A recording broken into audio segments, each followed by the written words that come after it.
மலேசியால எக்கச்சக்கமான பேர் விஜய ஃபாலோ பண்றவங்க இருக்காங்க, ஃபேன்ஸ் இருக்காங்க. அந்த ஃபேன்ஸ் எல்லாம் என்ன பண்ணிருக்காங்க, விஜய்க்கு ப்ரே பண்ணிருக்காங்க எக்கச்சக்கமா. அண்ட் அவங்கள பத்தி வீடியோவா போட்டிருக்காங்க. இங்க இருக்கவங்க எங்கேயோ வேற கண்ட்ரில இருக்கவங்கள பத்தி இங்க பேசிட்டு இருக்கீங்க தேவையில்லாம. விஜய் உங்களுக்கு அப்படி என்னத்தை கிழிச்சிட்டாரு? விஜயை ஃபாலோ பண்றதுனால உங்களுக்கு என்ன கிடைக்குது? உங்களால ஓட்டு கூட போட முடியாது. இங்க இருக்க பாலிடிக்ஸை பத்தி பேசுங்க, இங்க இருக்க விஷயத்தை பத்தி பேசுங்க அப்படின்னு சொல்லிட்டு நிறைய பேர் புள்ளி பண்ணிட்டு இருக்காங்க வீடியோ போட்டு. ஓப்பனா ஒரு விஷயம் சொல்லட்டுமா? மலேசியால இருந்து தான் ஸ்டார்ட் ஆச்சு. நீங்க பார்த்திருப்பீங்க, ஆடியோ லான்ச் வந்து எங்க வேணா வச்சிருக்கலாம், பட் ஹி சூஸ்ட் மலேசியா. அது என்ன விதமான விஷயமா கூட இருக்கலாம், பிசினஸா கூட இருக்கலாம், but he chose Malaysia and close to 70,000 people. அப்ப எத்தனை பேர் ஃபேன்ஸ் இருக்காங்க? இன்னைக்கு நேத்து பண்ண விஷயம் கிடையாது. It's like 30 years of their lifetime. அப்போ அந்த மாதிரி ஒரு விஷயத்துக்குள்ள எமோஷனலா அட்டாச் பண்ணவங்க தான் இருக்காங்க. அப்போ அவங்க அந்த மாதிரி தான் வீடியோ போடுவாங்க. அதுல தப்பு இருக்கான்னு கேட்டா நிச்சயமா இல்ல. அவங்க எல்லாருமே விஜய் அவர்களோட ஃபேன்ஸ். இங்க இருந்து சப்போர்ட் தெரிவிக்கிறாங்க, அதுல எந்த தப்பும் இல்ல. ஆனா நான் ஒரே ஒரு விஷயம் மட்டும் சொல்லுவேன். இங்க இருக்க பாலிடிக்ஸை பாக்குறீங்களா அப்படின்றீங்க இல்லையா, நீங்க அவரு வெற்றிய எந்த மாதிரி பாக்குறீங்கன்றது தெரியல. ஆனா இந்த மாதிரி பார்க்க ஆரம்பிச்சீங்கன்னா அற்புதமா இருக்கும். எப்படி லீ குவான் யூ வந்து சிங்கப்பூரை ஸ்டார்ட் பண்ணும்போது அது ஒரு பாத் பிரேக்கிங்கா, இன்ஸ்பைரிங்கா இன்ன வரைக்கும் சொல்லப்படுதோ அப்படி ஒரு விஷயமா தான் நான் பாக்குறேன். ஏன்னா 2 பிக் பார்ட்டிஸ் நான் என் வாழ்நாள்ல நினைச்சது கூட இல்லை இப்படி ஒரு விஷயம் வரும்னு சொல்லிட்டு. அந்த 2 பிக் பார்ட்டிஸை உடைச்சிட்டு யாராலும் வர முடியாதுன்னு தான் நான் நினைச்சிட்டு இருந்தேன். பட் ஆனா கனவு இருந்தது, யாராவது வரமாட்டாங்களா அப்படின்னு சொல்லிட்டு. பட் அது சாத்தியமே இல்லை. ஆனா இந்த மனுஷன் சாத்தியமற்ற விஷயத்தை உடைச்சு சாத்தியப்படுத்திருக்கான்.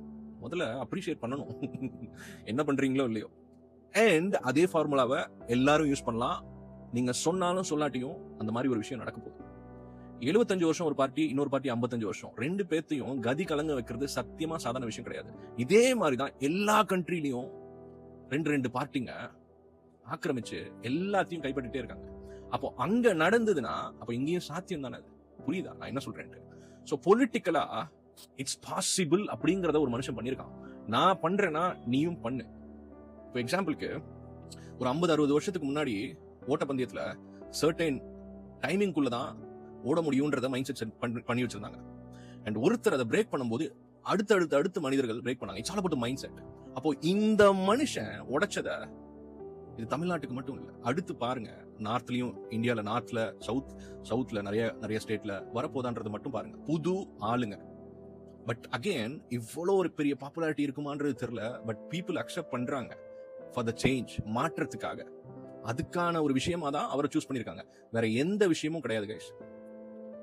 இவங்க பாப்புலாரிட்டி அது இது விஜய்க்காக சொன்னாலுமே எங்களுக்கு ஒரு சேஞ்ச் கிடைக்காதா? நாங்க இத்தனை நாளும் இதை பார்த்து புளுத்து போயிட்டோம். ஸோ சேஞ்ச் வரணுங்கிறதுக்காக தான் போட்டிருக்காங்க. அப்போ இங்கேயும் இது சாத்தியம் தானே?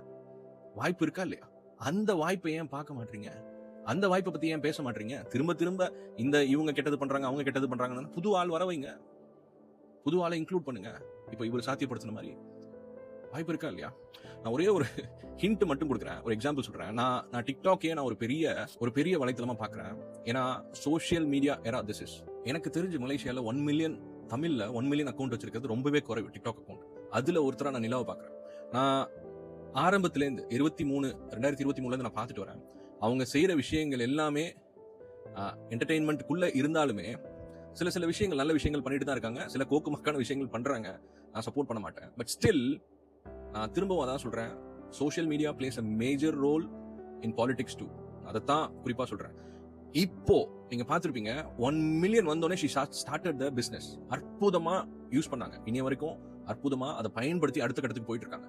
அதே தான் பாலிடிக்ஸ்லயும். Like once you earn money and helping பீப்புள்ங்கிறது ஆட்டோமேட்டிக்கலா அவங்க பண்ணிட்டு இருக்காங்க. அப்போ அதுக்கு அடுத்த கட்டமா politics. She needs to go there. நான் தான் பொது தளத்துல சொல்றவனா கூட நீங்க எடுத்துக்கலாம். She needs to go to the politics. New wave வரணும். புரியுதா சொல்றது? நியூ வேவ் வரணும். இந்த விஷயத்த ஈக்குவேட் பண்ணி புதுசா வரத்துக்கு ஆப்பர்ச்சுனிட்டி இருக்கு. பட் சேலஞ்சஸ் ஆர் எக்கச்சக்கமா இருக்கும். அதுக்கு தாக்கு பிடிக்கும். பட் அகேன் சோசியல் மீடியால உங்க ஃபாலோவர்ஸை கரெக்டா யூஸ் பண்ணணும். That's the most important thing. இப்போலேருந்து ஆரம்பிச்சா she may achieve it. So நான் அதைத்தான் நான் பதிவு பண்ணணும்னு நினைச்சேன். ஸோ அப்போ விஜய் வந்தது இன்னும் நிறைய விஷயத்தை கொண்டு வர போகுது. இட்ஸ் நாட் அபவுட் இந்தியால, தமிழ்நாட்டில் நடந்த சீஃப் மினிஸ்டர் மாற்றமா கிடையாது. பெரிய ஒரு மாற்றம் இன் பொலிட்டிக்கல் சினாரியோ எங்கேருந்து ஆரம்பிக்கும் பாருங்க. எக்ஸ்ப்ளோர்ட் ஆக போகுது நிறைய விஷயங்கள், இன்னும் நிறைய விஷயங்கள். இதை வச்சு வெயிட் அண்ட் வாட்ச்.